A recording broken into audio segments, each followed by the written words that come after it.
Welcome in to Grenville Grit, Greenville residents in touch on 103.7 WTIB. This is the local show that keeps you connected and in touch with the issues that affect what's happening in your community. Greenville Grit is sponsored by Ribeyes, Kid Construction, and Greenville Toyota. Now, here are your hosts for Greenville Grit, Terry Williams and Michael Overton.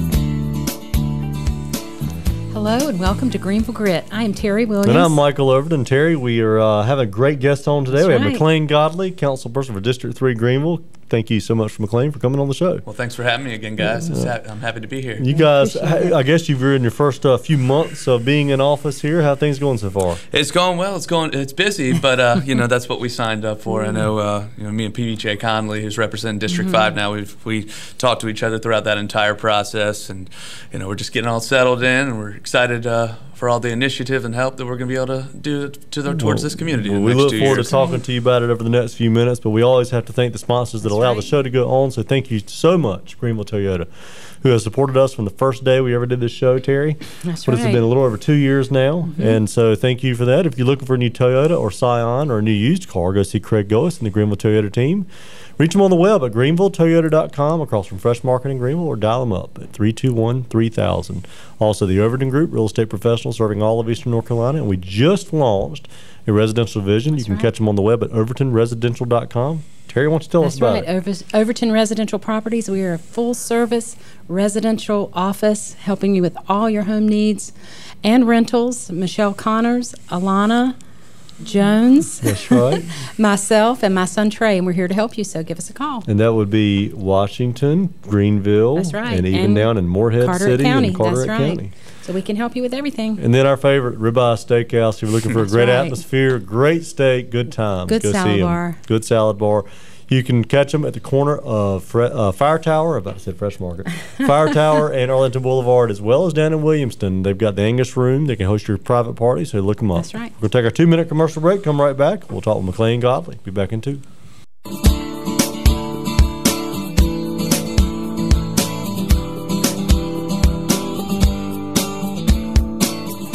Welcome back to the Greenville Grit. I'm Michael Overton, along with my co-host Terry Williams. Terry, we have McLean Godley on, councilperson for District 3. Again, McLean, thank you for coming on the show. We had your comrade here 2 weeks ago. PJ Conley was on, kind of giving us, I think, really the week after the planning retreat. That's right, we did. And would Gave us love a to hear rundown your of input things. on the planning retreat and how things are going. I think you had some other items you wanted to talk about. Was the safety summit as well as the legacy plan, and maybe we can even talk about some of the talk around the sports complex and maybe even some of the things you want to see done in your own district, especially around town commons. Absolutely. Well, being someone who ran on a platform of making Greenville as safe as possible, being someone with a younger perspective on this Right. town, I know that sometimes Greenville can get a bad rap for our safety and our crime in this town, and what we need to do is try and eliminate that stigma. So one of the first things I did in office was host a safety summit down at Greenville at City Hall, and I invited community leaders from the university neighborhood area and the downtown area as well to come together, meet with our police force and understand the good things that they're doing. I think a lot of times our police department, our fire department, our EMS department, they do not receive the credit that they deserved. And I wanted our citizens to understand some of the things that they're doing to help out the entire community. Right. But also wanted the police department to also receive some citizen feedback because, I know that they're one of the most busy individuals in our community, and sometimes they can overlook a few things here and there. And the more eyes and the more boots on the ground we have fighting to make this community as safe as possible, I think the better. And we had members of the Board of Trustees from ECU there. We had members from the Board of Directors for Uptown Greenville. The Tar River University Neighborhood Association was there. University Neighborhood Association was there as well. Members from ECU Student Government Association was there. Campus PD, Greenville Police Department, and it was great. It was awesome. Close to, if not over 50 people, it was right around at least 50 people there talking about ways we can go about making this area as safe as possible. And I look forward to continuing some of that progress over the next 2 years. What did you guys learn from that? Well, we learned about some of the things that our police force, whether they be campus police or our Greenville Police Department, what they're doing to better this area of town, because the uptown area and the university neighborhood are, in my opinion, and I think a lot of people's opinions, the face of this city. I think when people come to town, they go downtown, they go visit ECU. This area of town must be the safest and the most secure part of our city. And one thing that I thought was really exciting, especially when it comes to student safety, was the launch of a new Live Safe app. And this Live Safe app is basically will enable 30,000 more blue light phones to be in the pockets of the students and anyone else who so chooses to download that app. This app uses GPS system, and it can link up directly with the police department, whether that's campus police or with the Greenville Police Department, to pinpoint that person's location if they're in distress, whether if something bad is happening. So I'm really excited about that. But we also wanted to open up the floor as well to what some citizens' input, and we came up with 4 things that we want to focus on over the next course of 2 years. 1, improving lighting in this neighborhood or this part of town. 2, installing some cameras in this area as well, so that if people are committing some malicious crimes, then very likely they're going to get away on a bike or a car, and therefore they can be caught on camera. 3, enhancing pedestrian safety, and I think that has to do with a lot of maybe improving our existing crosswalks that might have faded over time, or even potentially upgrading them with lighting structures that's signified to our drivers who are driving through this area that, hey, we've got a lot of foot traffic in this area, please slow down so that everyone's safe. And then also just increasing awareness altogether.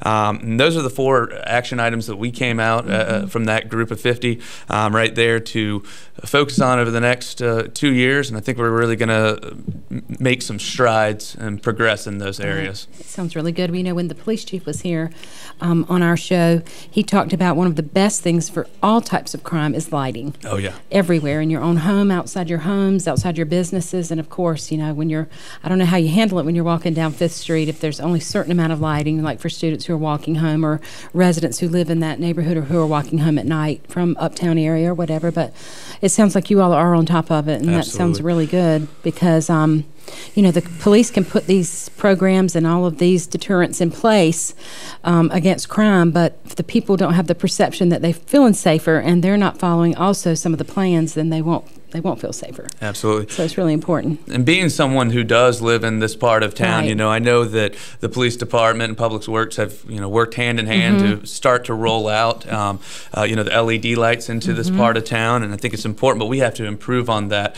And one thing I also wanted us to focus on, this is one of the first few things I talked to Chief Holtzman about when we were going through the orientation process after being elected, was we need to make a bit of a safety corridor, because there's so much foot traffic, whether it's students, whether it's residents, whether it's professors in this area of town, tons of people walking to campus, tons of people walking downtown. We need to make some of these areas, much more well lit, and I think we have to go about it strategically.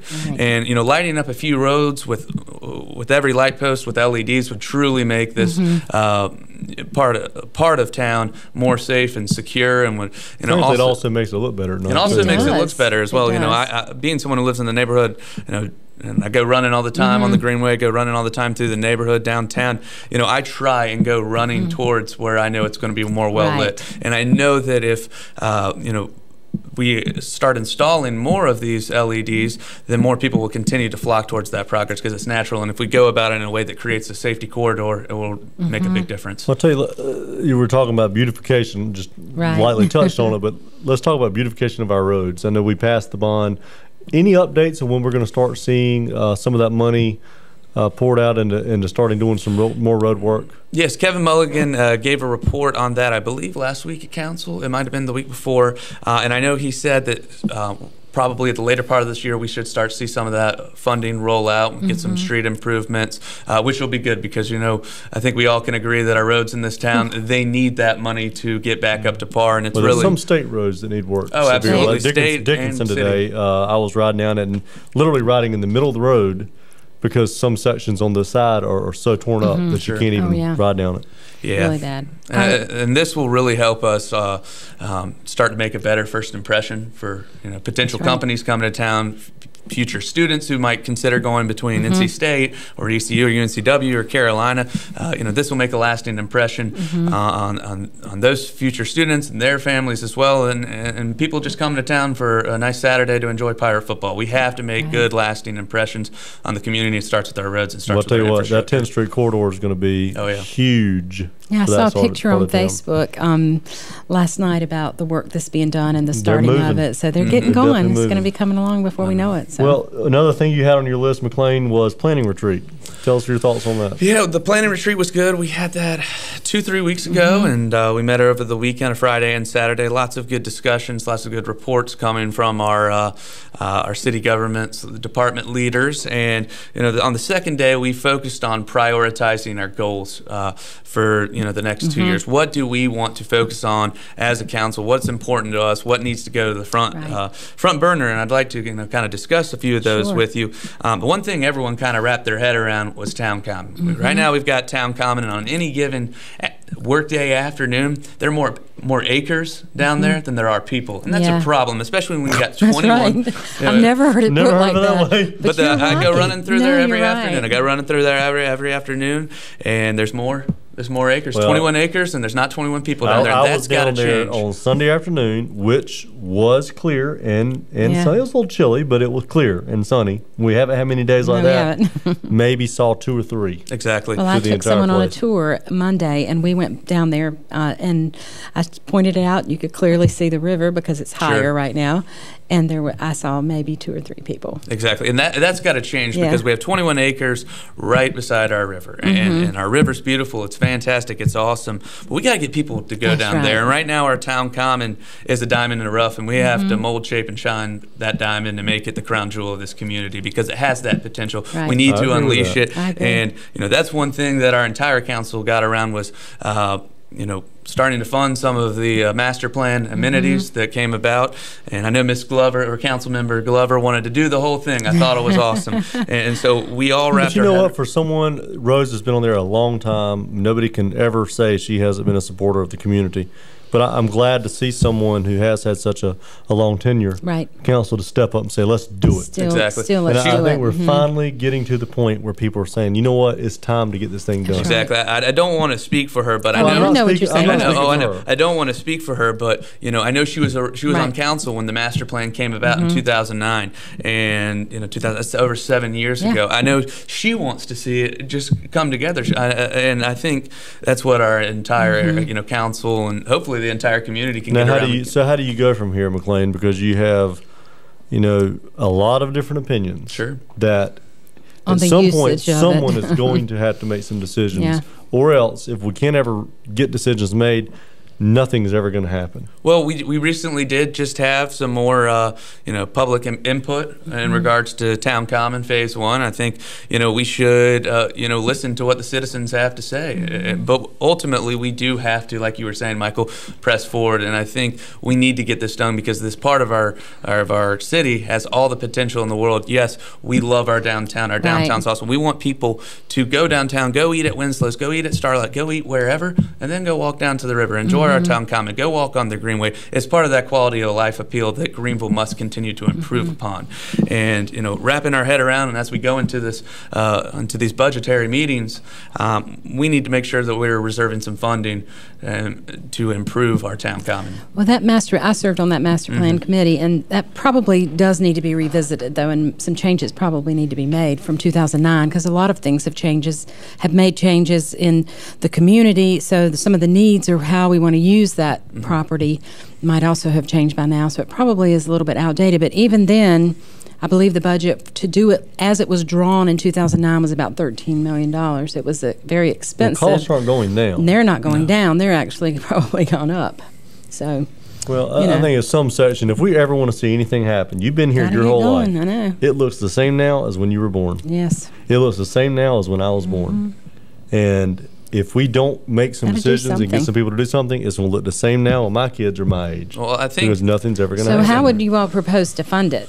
Well, I think when it comes to Town Common, I know last year they the previous council reserved over $150,000 for some slight town common improvements. I think we need to make sure that we continue to build off of that. Yeah, but you got to add another zero to that.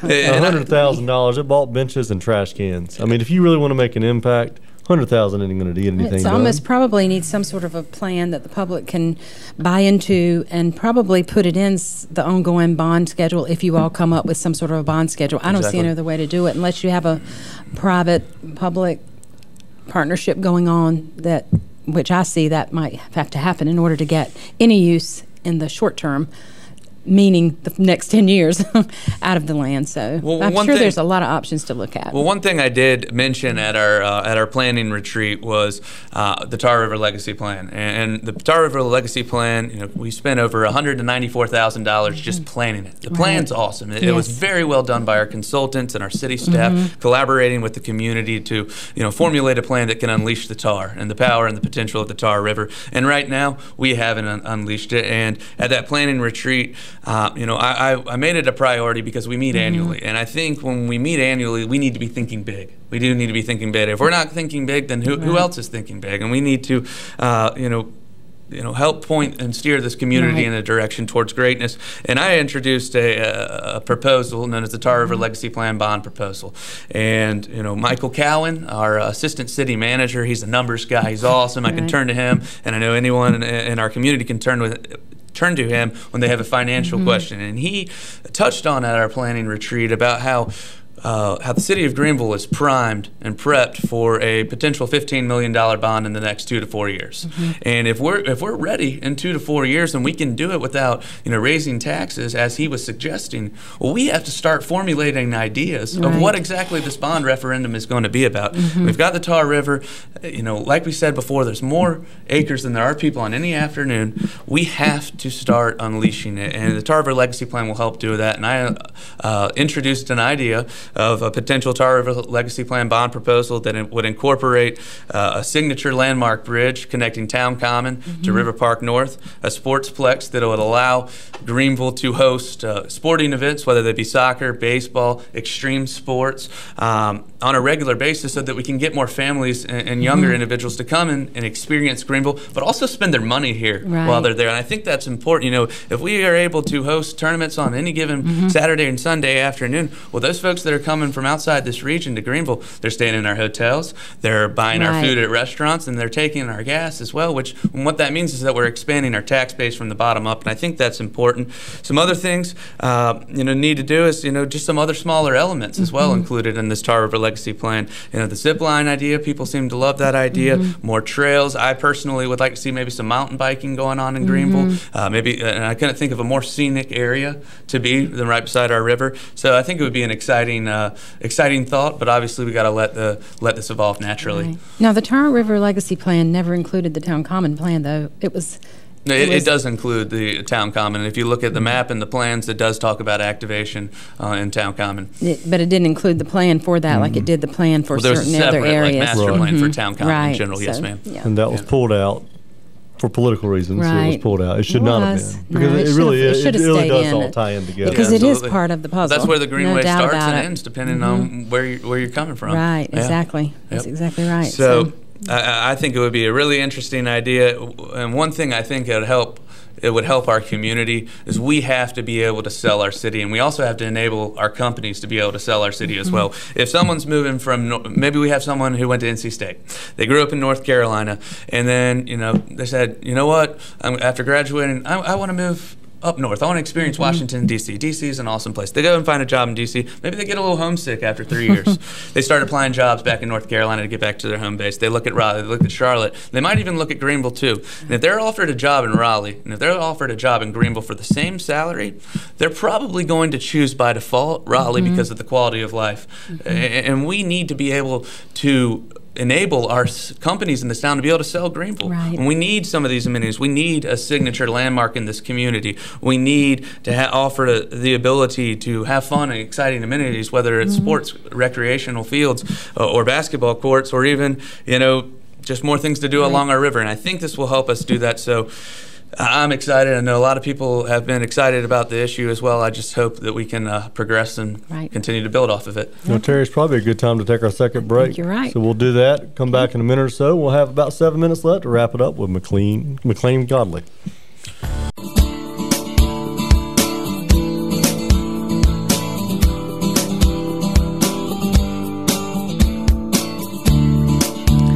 Welcome back to Grenville Grit. We've had a great discussion so far today with our District 3 City Council member, McLean Godley, and I think we want to continue some discussion about other items that you all discussed in the planning retreat. So you want to tell us what you want us all to know about? Yeah, absolutely. Okay. So, you know, we did talk, we touched on the town common and how we can improve it. We also talked about, you know, the Tar River Legacy Plan bond proposal that I introduced, but we also had naturally some other priorities as well that we wanted to focus on for the next 2 years.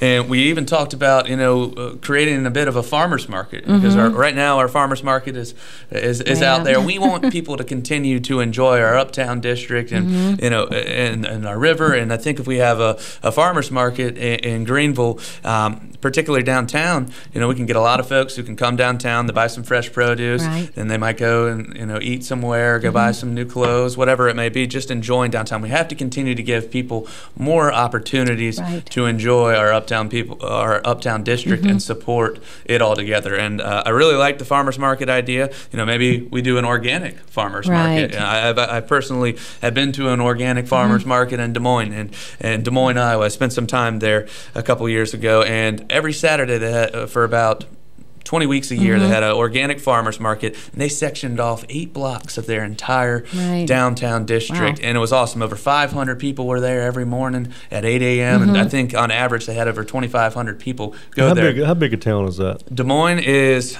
in proximity, it's roughly the same size as Greensboro. So it's, you know, it's a couple hundred thousand, 250,000 people. It's 250,000 people. So it's a big community. And but you would think, and the reason I ask that is you want to kind of understand what kind of impact could you have, or the number of people that you could pull in. Absolutely. Because I wouldn't think it'd be a whole lot different than here. Once you leave Des Moines in Iowa, you got a bunch of fields. Sure. It's very similar in that regard once you get out of the county. Well, so absolutely. You're pulling people from exactly. And if we can get more people to come and experience our downtown area, to come and experience, you know, get in proximity to our river, the more excited they'll be about our city, and the more they'll love our community. So you know, Washington has that. They have a farmers market on Saturday. Downtown every weekend on the waterfront. You go back to using the river. I mean, it's just, it comes down to what you've been saying. Using the river, I can't tell you how much I would love to see the day of going down there and seeing people just kayaking or paddleboarding. Exactly. You don't on a regular basis, like a habit. Exactly. I mean, you go downtown Austin, you see people using that river all the time. Exactly.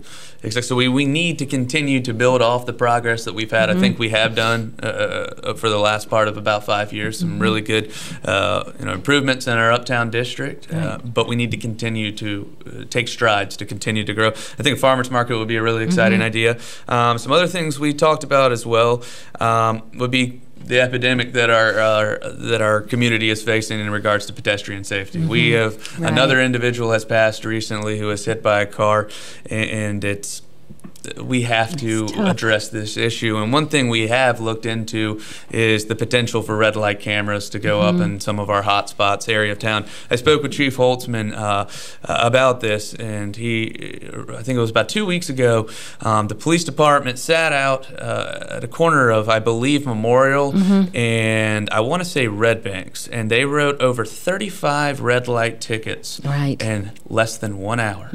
It's between 7 and 8 a.m. That's a lot. We have to change the mindset that our drivers are having in this community, because it's that was the Memorial Arlington intersection. Arlington, excuse me. I remember reading that. Over 35 in 1 hour. And granted, this was rush hour, but that's just one intersection. So if 35 are happening on just one random day that they so choose to go out there, we know it's happening across our city, and we have to be taking strides to make sure that our citizens are safe, whether they're biking, whether they're in the car, or whether they're walking. And you know, this is something that we're looking into. We've asked city staff to pull some more information about it, because last thing we want to do is these red light cameras force people to slam on the brakes, and then next thing you know, we've got a a bumper-to-bumper, fender-to-fender crisis on our hands there as well. But we have to be looking into ideas of how we can make our citizens more safe, whether they be in the car, whether they be walking or on a bicycle. Well, it needs to be done. The same thing needs to be done on Fifth Street when you're looking at students running across the road. Oh, yeah. Because I know, and I didn't know this, but you're supposed to stop at crosswalks anytime you see someone ready to cross, light or no light. Right. And you just see cars zooming by, and students are running across the road and dodging cars. And I think that's where the Safety Summit will come in and play a big help in regards to that. You know, we've met with Public Works, we've met now with the police department, and how we're going to go about this. And we need to address our pedestrian safety and, you know, improving our crosswalks, whether that's just simply resurfacing and repainting them again or giving them a fresh coat, or is it improving them with actual, you know, physical elements that are added to it, whether it's a flashing light that says, hey, you need to stop here, because we really need to do something about this, because it is an epidemic. And I know everyone in the city is tired of waking up on any given morning and looking at WIT and looking at Daily Reflector and seeing another citizen pass away from well, this. McLean, we got to thank you for coming on. It's wrapping the show up. Thank you for what you're doing and the energy you have. We're excited about it. Thank you again to Ribeyes, Greenville Toyota, Overton Group, and Overton Residential Properties. Until next week, we'll see you back at the Greenville Grit.